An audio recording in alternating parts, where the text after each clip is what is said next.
Alors, si je prends A et P sont deux anneaux, F, une application de A dans P, et dit amorphisme A non, s'il vérifie trois conditions.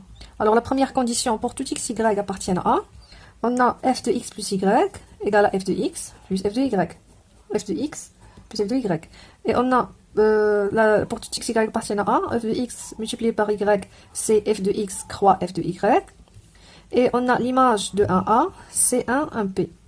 L'image de l'élément neutre de A, pour la multiplication, c'est exactement 1P. Alors dans ce cas-là, on dit que S est un morphisme d'anneau. Un exemple. Alors on va prendre un exemple d'un morphisme d'anneau. Alors si je prends l'application F de Z dans Z, Z c'est un anneau, le menu de l'addition et de la multiplication. De chaque n, son image c'est n. Alors, on a dit que cette fonction f de z dans zn, c'est un morphisme d'anneau. Alors, c'est un morphisme d'anneau. L'image de l'élément neutre égale à l'élément neutre de z, c'est de z. Alors, maintenant, on va voir le noyau. Alors, si je prends f, une application de A dans P, telle que c'est un morphisme d'anneau, alors, on a le quart de f, c'est-à-dire le noyau de f, c'est l'ensemble des A appartiennent à A, tel que f2 égale à 0p. Alors, n'est pas un sous-anneau de A. N'est pas un sous-anneau de A. Pourquoi? Parce que pour la simple raison, la troisième condition n'est pas vérifiée. Alors on va poser la question, est-ce que un A, est-ce qu'il appartient à un quart de F? Est-ce que l'élément neutre de A, pour la multiplication, est-ce qu'il est dedans? Alors on a F de 1A égale à 1P. C'est différent de 0P. Parce que les éléments de quart de F, leur image est égale à 0. Alors, dans ce cas-là, il n'appartient pas. Alors, c'est pas un sous-anneau de A. Un autre exemple. Alors, si je prends A de R, c'est l'ensemble des matrices de la forme 0, moins A, 0, tel que A appartient à R. Alors, ça, c'est un sous-groupe ce sont les matrices symétriques, dites symétriques, A moins A. Alors, c'est un sous-groupe de M de R, c'est un sous-groupe des matrices carrées, mais il n'est pas A de R, n'est pas un sous-anneau, de M de R. Pourquoi? Parce que ici, on voit qu'il n'est pas stable par multiplication. Pourquoi? Parce que si je prends deux matrices de A de R, par exemple 0, A moins A 0, et une autre matrice de A de R, 0 moins P, P0, alors leur produit, alors la ligne fois la colonne 0 fois 0 plus moins AP, ici 0 fois ça moins 0, alors c'est 0. Ici 0 fois 0, 0 fois 0 c'est 0. Ici 0 fois A c'est moins AP plus 0, alors c'est moins AP. Alors, et celui-là, il n'appartient pas à A de R, alors il n'est pas stable par multiplication. Dans ce cas-là, on ne peut pas dire que c'est un élément, que c'est un sous-anneau. Eh bien, pourquoi? Ou bien, les études, ça veut dire quoi? Alors, quand je parle d'un anneau, automatiquement, je dois parler d'idéal d'un anneau. Alors, tout simplement, alors, soit A plus croix un anneau, et on dit que I est un idéal de A si elle vérifie deux conditions. Alors la première condition, I menu de l'addition, c'est un sous-groupe de A menu de l'addition. Premièrement. Deuxièmement, si je prends un élément de I quelconque et je prends un élément de A quelconque, je dois avoir la multiplication entre A et X appartiennent à I. C'est-à-dire, elle est stable par multiplication, mais en multipliant un élément de A avec un élément de I. Et X croix A appartiennent à I. À gauche, à droite et à gauche. Très bien. Alors, maintenant, exemple. On va voir des exemples. Alors, 0A, c'est l'idéal de A. Alors, c'est l'idéal nul. C'est un idéal trivial parce que 0A menu d'addition, c'est un idéal, c'est un sous-groupe. Et si je prends un élément de A avec un élément de 0A, c'est 0, multipliant, c'est 0. Alors, reste un élément de A. Parce que A, c'est un sous-anneau, c'est un sous-groupe pour l'addition. Alors, il admet l'élément neutre.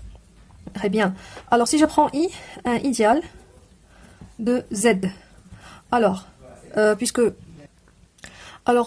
c'est un sous-groupe par rapport à Z+, alors il existe N appartient à N étoile, tel que I est égal à NZ. C'est-à-dire tous les sous-groupes de Z s'écrivent sous la forme NZ. Après, on va voir la démonstration de cette propriété. Alors, par exemple, alors si je prends I égale à 2Z, alors l'ensemble des nombres pairs, les multiples de 2, alors c'est un sous-groupe. Premièrement, alors on a On a 2Z muni de l'addition est un sous-groupe pour Z muni de l'addition. Pourquoi? Parce qu'il est stable par l'addition, par l'élément neutre c'est 0, stable par la soustraction. Et si je prends quel que soit X appartient à Z, et quel que soit P appartient à 2P, un élément pair, reste dans 2Z, reste un élément pair parce que, puisque appartient à 2Z, c'est-à-dire c'est écrit sous la forme de K, il existe un K tel que P égale à 2K. Alors ici, on va avoir X point 2K, c'est 2X point K, c'est appartient à 2Z, ça reste dans 2Z. Alors dans ce cas, on dit que tout idéal de Z sont de la forme NZ. Très bien. Alors maintenant, on va voir des idiots très très intéressants. C'est l'idéal engendré par un élément de A, par X, tel que X appartient à A. Alors c'est quoi? C'est de la forme XA, tel que c'est de la forme XA, tel que c'est quoi cette partie? Ce sont les éléments sous la forme X.A, tel que A appartient à A. Alors ça c'est un idéal. Alors A c'est un idéal de A. On peut vérifier que XA, menu de l'addition, c'est un sous-groupe de A+. Tout simplement, il est stable par l'addition, parce que si je prends deux éléments de la forme XA, XB de XA, alors leur addition, c'est X facteur A plus B, c'est reste dans XA. Et aussi pour la soustraction, rien ne va changer. Et pour l'élément neutre 0A, alors on peut l'écrire sous la forme 0, X0A, c'est un élément de x.a. Alors et pour la stabilité entre les éléments de A et l'idiot, alors je vais prendre un élément XA appartient à X grand A et un élément B appartient à A. Alors on va faire la multiplication. Alors XAB, XA multiplié par P, c'est XAP parce qu'on a l'associativité. AP c'est un élément de A, alors ça reste dans X.A, quel que soit P appartient à A. Alors vraiment, c'est l'idéal engendré par A, alors c'est la forme XA. On peut aussi le noter X entre parenthèses, aussi c'est l'idéal engendré par X dans A. Très bien. A, c'est l'ensemble des matrices carrées. Et je prends I, c'est l'ensemble des matrices AB, ceux de la forme A0, B0, tel que AP appartient à R. Alors, c'est l'ensemble des matrices de la forme AP00, par exemple 1, 2, 0, 0, 1, 3, 0, 0, etc. Alors ça, c'est un idéal à gauche de A. C'est un idéal à gauche de A parce que si je prends un élément de I et un élément de A quelconque, alors soit par exemple c'est une matrice la forme alpha, gamma, bêta, alors appartient à M de R. Alors je fais la multiplication entre C et MAP.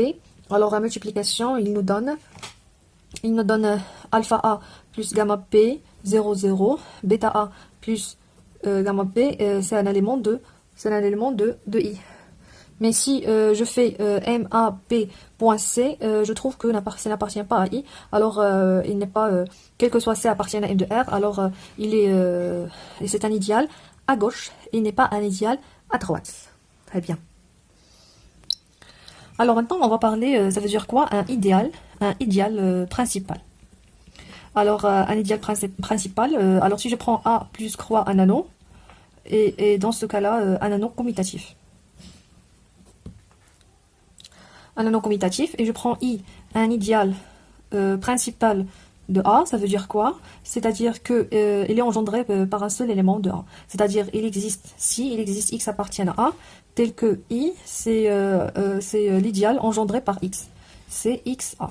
Alors si un idéal de A est dit principal, s'il est engendré par un élément de A, c'est-à-dire c'est écrit sous la forme XA, on note comme ça. Ou bien on note comme ça. C'est la même chose, ça dépend de les livres que vous pouvez voir. Alors maintenant, on va voir, ça veut dire quoi un anneau principal. Alors un anneau principal, c'est tout simplement, c'est un anneau lorsque tous les idiots sont principaux. Alors si tous les idiots de A sont principaux. C'est-à-dire, tous ces idiots sont engendrés par un élément de A. Alors, un exemple d'anneau principaux, Alors, l'exemple le plus célèbre, c'est l'exemple de Z. Alors, on a Z et c'est un anneau principal. Pourquoi? Parce que, quel que soit I, un idéal de Z, alors on a déjà dit que tous les idiots de Z et même tous les sous-groupes de Z c'est sur la forme NZ. C'est-à-dire il existe N appartient à N étoile, tel que I est égal à N, NZ. Alors c'est l'idéal engendré par N. Alors c'est la forme N.Z. Alors on dit que Z c'est un anneau principal. Merci pour votre attention. On a vu ça veut dire quoi un anneau principal et un idéal principal. La prochaine séance, on va se concentrer sur les exercices.